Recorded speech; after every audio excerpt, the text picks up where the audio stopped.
네, 이재명 더불어민주당 대표의 최측근으로 꼽히는 김용 민주연구원 전 부원장 그리고 정진상 대표실 정무조정실장이 구속이 됐죠. 그리고 나서 민주당 안에서 여러 가지 이야기가 나오고 있는데요. 한쪽에서는 이재명 대표가 최소한 유감 표명이라도 해야 되는 것 아니냐 이런 주장을 하고 있고요. 반면에 또 다른 쪽에서는 나는 이재명과 정치 공동체자 이런 챌린지가 또 시작이 되기도 했습니다. 자, 이 문제 어떻게 봐야 될지 궁금해서요. 이재명 대표의 오랜 정치적 동지로 꼽히는 분이죠. 정성호 더불어민주당 의원을 모셨습니다. 어서 오세요. 네, 안녕하세요. 네. 제가 조금 전에 소개 말씀드리면서 나는 이재명과 정치 공동체다라는 챌린지가 시작이 됐다고 지금 소개 말씀드렸는데 의원님의 참여 여부가 관심사로 떠오르고 있다고 그러는데. 아니 근데 그 정치 공동체란 얘기는 사실 제가 의원들 중에서 제일 먼저 했습니다. 그랬나요? 그렇다고 하면 이재명 그 당대표와 정치 공동체는 정성호가 정치 공동체지. 정당이라는 게 정치적 목적과 목표를 같이 하는 그런 사람들의 그 모임 아니겠습니까? 그럼 뭐 민주당의 국회의원들, 민주당 권리당원들이 이재명 당대표와 정치적 공동체죠. 오히려 김용 정진상은 정치적 공동체라기보다도 정치적 공동체라기보다도 이재명 당대표의 시장 또는 도지사 때 그 심부름 하던 참모들이었죠. 네. 그들과 어떤 뭐 정치적 목적을 같이 해오는 지향했던 그런 정치적 관계는 아니라고 저는 생각합니다. 그러니까 오히려 소위 말하면 심부름꾼이었죠, 사실. 오히려 그러면 검찰이 정치 공동체라고 규정한 것 자체가 좀 약간 핀트가 안 맞는데. 그거야말로 정치적이죠, 사실은. 저는 정치 공동체란 말이 그 법률 용어에서 좀 본 적이 없습니다. 저는 법률가들인 검사들이 그런 용어를 쓴다는 것 자체가 너무 정치적이지 않습니까? 그게? 왜 그럼 그런 용어를 썼다고 저는 생각하세요? 어쨌든 현재 비리 혐의로 그 구속된 두 사람과 어떤 관련성을 좀 선입견을 갖게 하기 위해서 또 이재명 당대표도 뭔가 죄를 저질렀다라고 하는 또 이재명 당대표를 궁극적으로 수사해 갖고 사법 처리하기 위한 정치적 저의를 미리 드러낸 거죠. 그런데 정치 공동체는 그렇게 따지면 용어를 쓰지 않더라도 이재명 대표 스스로 뭐 측근이라고 불리면 그러니까 김용 정진상 정도는 돼야 되지라고 이미 그 전에 말씀하신 바가 있어요. 그러니까 심부름하는 그러니까 회사에서 비서들이나 똑같지 않습니까? 그게 도지사 또는 성남시장 때 비서들이었으니까 측근이죠. 바로 그럼 지금 그 의원님 말씀은 그 심부름이라는 단어를 가지고 한번 질문을 드려보면 네네. 지금 검찰은 정치 자금으로 지금 보고 있는 네네. 거고 그러면 결국은 그 정치 자금의 궁극적인 도달처와 사용자는 이재명 대표고 두 사람은 심부름한 거 아니에요? 혹시 이렇게 보고 있는 거 아닙니까? 뭐 검찰이 그렇게 엮으려고 그런 거 아니겠습니까, 사실요? 그러나 지금 뭐 정진상이 받았던 돈이 저는 뭐 이 사건이 처음에 대장동 일당의 그 비리 사건에서 윤석열 대통령이 당선된 이후에는 이재명 대선 자금 사건의 수사 성격이 또 방향이 완전히 바뀌었다고 좀 보고 있습니다. 그렇기 때문에 지금 어쨌든 두 사람과 관련된 돈들이 이재명 당시 후보의 뭐 대선 자금을 쓰였지 않냐고 하는데 그건 뭐 일방적 주장이기 때문에 검찰이 노리고 있는 게 그런 거 아니겠습니까? 그런 프레임을 만들려고 하는 거고요.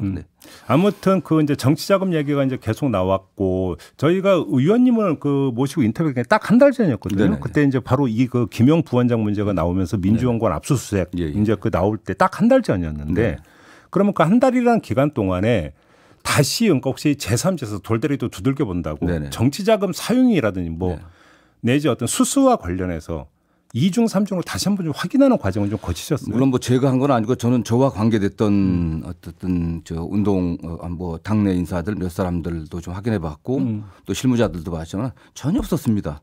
저도 전체 이재명 후보의 그 당내 경선 과정들 또 대선 전체 과정을 어느 정도 볼 수 있는 위치에 있었고 뭐 말씀하신 것처럼 이재명 후보가 가장 가까운 사람이라도 하는 사람 아니었습니까? 전혀 그런 바 없었습니다. 진짜. 그러면 정진상 실장의 구속영장 청구서 내용을 보면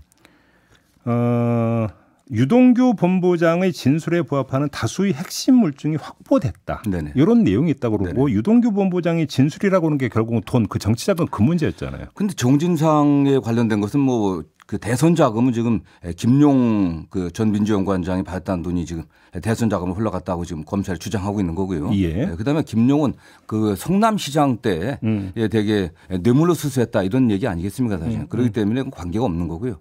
그다음에 검찰이 주장하는 물증이라고 하는 게 지금 검찰이 상당히 의도적으로 수사 내용을 일부 언론에 저는 흘리고 있다고 보고 있습니다. 피의사실 공표다. 예, 허위사실 유포하고 있고 아니 저 피의사실을 갖다가 지금 뭐 공표하고 있다 생각을 하는데 그 증거 나오는 증거라고 하는 게 소위 말하면 차량 운행 일지라든가 어디 출입 기록이라든가 이렇게 해갖고 대개 유동규라든가 정진상 또는 뭐 이런 사람들 사이에 어떤 장소적 어떤 근접성 이런 것들을 입증하려는 자료 같아요. 그건 다 간접 증거입니다, 사실. 아무튼 이제 두 사람을 구속을 시켰고 이제 계속 불러서 그러니까 좀 검찰이 조사를 하고 있을 텐데 네네.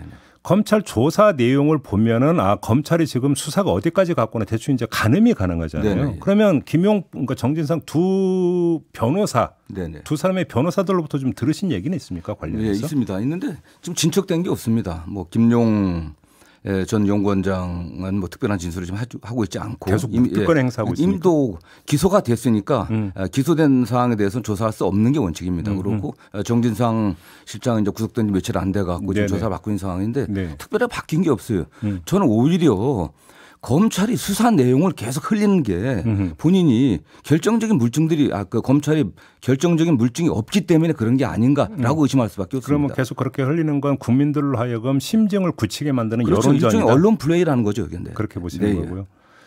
정진상 실장 구속 적부심이 받아들여지지 않았는데요. 이건 어떻게 평가를 하십니까? 저는 모르겠습니다. 좀 견해 차이가 있겠지만은 변호인들이 조금 이게 판단 미스가 아니었나 생각을 합니다. 왜냐하면 특별한 상황의 변화가 없었는데 다만 구속영장 신문하는 과정을 보니까 검찰의 결정적 증거가 없었다.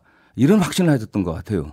그러니까 정진상 실장의 변호인들이. 네. 예. 그래서 왜냐하면 김용 전 원장은 부원장을 구속 신문했던 영장 신문했던 판사와 정진상을 신문했던 판사가 같은 분이거든요. 그러니까 그분이 유죄의 심증을 갖고 있지 않았던가 이런 판단하에 결정적 증거가 없으니까 다시 판단을 받았으면 좋겠다라는 그런 생각을 했던 것 같은데 그건 좀 조금 미스가 아니었나 생각을 합니다. 왜냐하면은 오히려 검찰에서 구속기간을 연장할 것이 분명하니까 열흘 아니겠습니까? 20일인데 그렇게 되면 유동규와 지금 대질신문을 요구해 갖고 대질신문을 하고 그다음에 검찰이 다른 어떤 물증을 제시하는지 증거를 제시하는지를 수사를 통해서 좀 받아본 다음에 그러고 나서 저희가 구속 적부 심사를 청구하는 게 맞는 게 아니었나 생각을 해봅니다. 잠깐만요. 그럼 의원님 그 말씀에 따르면 정진상 실장 쪽이 구속 적부심을 그 청구를 하는 과정에서 당과 상의가 없었다는 말씀이십니까? 없었습니다. 제가 알기로는. 그럼 변호인들의 어떤 단독 판단이었던 겁니다. 저는 뭐 그렇게 보고 있습니다. 네. 그래요? 지금 뭐 그런 상황은 아니지 않습니까? 아무튼 구속 적부심은 받아들여지지 않았고, 자 여기서 이제 당 안에서 나왔던 이제 논란 가운데 하나가 이제 당무과 정지 문제잖아요. 네네. 자, 그 김용 부원장은 사퇴를 했고 정진상 실장은 어떻게 해야 된다고 정진상 생각하십니까? 실장도 지금 제가 알기로는 사퇴서를 제출한 걸로 알고 있습니다. 처리가 돼야 된다고 생각하십니까? 예, 저는 뭐 처리해야 되죠. 네, 어쨌든 뭐 기소 여부를 보고한다고 하는데 원래 당헌상으로는 기소 때잖아요. 네네. 그렇기 때문에 그거는 정무직 당직자로서 당무를 볼 수 없는 상황이니까 본인들이 그냥 자진 사퇴하는 게 맞죠, 그냥. 예. 근데 사실 이제 사퇴라고 하는 그 방법을 처음 말씀하신 게 의원님이신데, 예, 그렇습니다. 네. 당내 일각에서는 당헌 80조 규정 적용을 피하기 위한 이른바 꼼수 아니냐, 또 이런 주장도 있었거든요. 그 당헌 80조가 말입니다. 저도 당시 그 개정할 때 당직을 맡고 있었는데 그게 당직자들의 문제가 아니라 당직을 갖고 있는 국회의원들을 대상한 상황이었습니다. 국회의원들이 어떤 뭐 비리 혐의에 연루돼 갖고 조사받을 때 당뇨들이 아니라 당뇨들이 아니라 국회의원들이죠. 당뇨들이 무슨 문제가 되겠습니다. 사실 대개 정무직 당직자들은 대개 사퇴하죠. 나중에 무죄 받으면 다시 또 복귀할 수도 있고 하는 거고 그렇지 않겠습니까, 사실요. 그렇군요. 아무튼 그러면 정진상 실장도 조만간 그 사표가 수리가 돼야 될 거고. 돼야 한다 이런 말씀이시고. 네, 저는 뭐 그 상황에 관계없이 어쨌든 뭐 구속이 됐으니까 당무를 볼 수 없는 거 아니겠습니까? 그렇다고 하면 그냥 자연스럽게 사퇴하는 것이 또 그런 과정이라고 보고 있습니다. 알겠습니다. 자, 그 당내 문제로 좀 넘어갔으면 좋겠는데요. 예를 들어서 어제 이제 저희가 조홍천 의원 모시고 인터뷰를 했고 조홍천 의원은 이전에 어떤 그 역대 대통령들의 이제 그 사례를 그러니까 그 언급을 하면서 최소한 유감 표명은 있어야 되는 거 아니냐. 이재명 대표가 이 얘기를 계속 강조를 했거든요. 어떻게 받아들이십니까? 저는 뭐 그런 측면도 물론 있다고 보겠지만은 이 사건이 대선 후보자 아니었습니까? 지금 당대표가. 네. 과거 87년도에 대통령 직선제가 시행된 이후에 대통령 선거의 경쟁자를 이렇게 수사하고 처벌하려고 달려들었던 적은 한 번도 없습니다. 정말 그 대선 자금은 이해창 당대표 시절에 지금의 여당이 소위 말하는 차떼기로 대선 자금을 받아갖고 했을 때도 그 당시 대선 후보를 갖다 수사하지 않았습니다. 조사하니 많은 얘기하다 나오다 야당이 반발하니까 그 당시 수사를 안 했습니다. 지금 상황은 어떻습니까? 그래서 저는 상황이 좀 다르다고 보고 있어요. 그리고 이 사건이 어쨌든 뭐 김용 정진상의 개인의 비리가 아니라 처음부터 저는 이재명 당대표를 향한 굉장히 의도된 정치적인 그리고 정치 보복적인 수사이기 때문에 좀 그래도 성급하게 뭐 유감 표시하는 것보다는 상황이 좀 정리되고 나서 결국 이 대표 본인을 뭐 피의자로 지목하고도 수사를 할 거 아니겠습니까 결국에는요. 그렇다고 하면 그 당시 그런 상황쯤에서는 적절하게 이야기하는 게 좋지 않겠나. 네. 다시 말해서 그러면 상황적 그러니까 이재명 대표를 공식적으로 그러니까 검찰이 피의자로 적시해서 그러니까 소환을 통보한 시점 혹시 네. 이때를 말씀하시는 네, 거예요? 뭐 그런 정도쯤에는 좀 상황에 대해서 이야기해야 되지 않겠나 입장을 좀. 상황에 대한 입장에는 그럼 그것이 유감 표명으로 연결될 수 있습니까? 왜냐하면 피의자로 적시해서 소환을 통보하는 순간부터 오히려 방어에 그러니까 전력을 기울여야 될 때 아닙니까? 그 뭐 김용 그 정진상 어쨌든 뭐 구속돼 갖고 좀 기소는 정진상은 되지 않았지 않습니까? 된다고 하면 뭐 본인의 측근이었고 참모였기 때문에 그거 같이 그때 그런 상황 그런 때 좀 정리하는 측면에 네. 좀 의견 표명이 있어야 된다고 보고 있습니다. 그러면 관련해서 그 피의자로 적시해서 소환하는 시점을 좀 언제쯤으로 예상하세요, 의원님? 모르겠습니다. 지금 검찰의 수사가 좀 정치적이다고 저는 계속 말씀드리고 있지 않습니까? 뭐 국정감사하는 도중에 당사를 압수하고 모든 게 지금 저는 민주당을 좀 약간 분열시키고 어떤 정치적 영향을 미치려고 하는 게 아닌가 생각을 하고 있기 때문에 현재 상황을 본다고 하면은 지금 국정조사가 어제 의결되지 않았습니까? 국정조사랑 예산도 협의가 좀 진행되고 있고요. 이런 과정에서 저는 뭐 지금 민주당에 뭐라고 할까 좀 더 궁지로 몰아넣을 수 있는 그런 시기를 갖다 검찰들이 조율하지 않을까 저는 생각을 하고 있고 그 시기는 결국 뭐 국정조사에서 여당에 불리한 어떤 증인들이 나온다고 한다거나 뭐 이런 때 뭐 압수수색을 한다든가 또 소환 조사를 한다든가 뭐 바로 소환을 하지는 않을 거 아니겠습니까? 지금 뭐 계좌 추적하고 뭐 내 증거가 있든 없든 간에 무조건 이재명 당대표 주거지를 갖다 압수수색한다든가 과거 근무했던 도청을 압수수색한다든가 이런 절차를 거치겠죠. 그것도 그런 타이밍을 맞춰 갖고 계산해서 할 거라고 보고 있습니다. 근데 당 안에서 이제 우려의 시선은 이런 거잖아요. 이렇게 지금 당력을 뭔가 총동원해서 방어를 하다가 만에 하나라도 그러니까 부정부패 관련된 사실이 나와버리면 이때는 당이 공멸한다.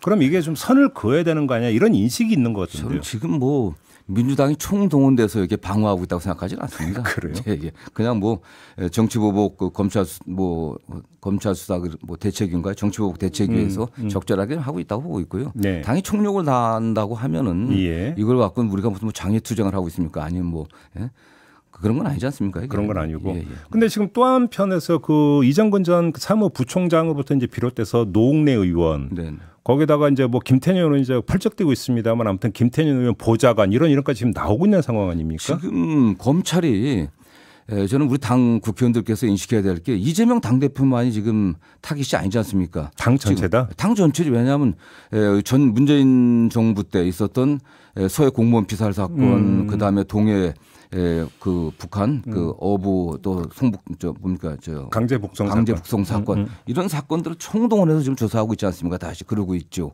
그다음에 뭐 송영길 의원 지금 뭐 기소를 송치했다는 뭐 그런 얘기 김태년 해갔기 때문에 저는 뭐 소위 말하는 그 찌라시에 나오는 모든 사건들을 조사하고 있다고 보고 있습니다. 그러고 있고요. 예. 국회의원들에 대해서는요. 좀 그러고 있다고 보고 있고 그다음에 전 정부 때 있었던 가장 중요한 사건 중에는 두 가지 사건들을 지금 다시 조사하고 있는 거 아니겠습니까? 그렇기 때문에 궁극의 목표가 민주당을 분열시키고 그런 상황에서 다음 총선 때 어떤 영향을 미치려고 하는 그런 정치적 의도가 있다고 제가 생각하는 겁니다. 네. 민주당을 분열시킨다라는 그 말씀은 뭐 그러니까 여의도 그러니까 쪽에서 뭐 그러니까 한때 돌았던 무슨 정계 개편 이야기까지도 연결이 되는 시나리오로 보시는 겁니까? 저는 뭐 내용을 제가 잘 알지 못하기 때문에 다만 뭐 여권 일각에서도 여당도 분열할 거다라는 얘기도 많이 있습니다. 공천 과정에서 친윤 중심으로 다시 여당도 재편돼야 되지 않겠나라는 그런 이야기도 나돌고 있기 때문에 뭐 그런 것까지 뭐 추론할 수는 있겠지만 뭐 상상할 수는 있겠지만 제가 잘 알지 못하기 때문에 아무튼 총선 전쯤 해가지고 뭔가 전개가 상당히 요동칠 가능성이 있다고 보세요. 예, 좀 그렇다고 그렇게 보고 있습니다. 네. 거기서 어떤 민주당의 어떤 그 지금 뭐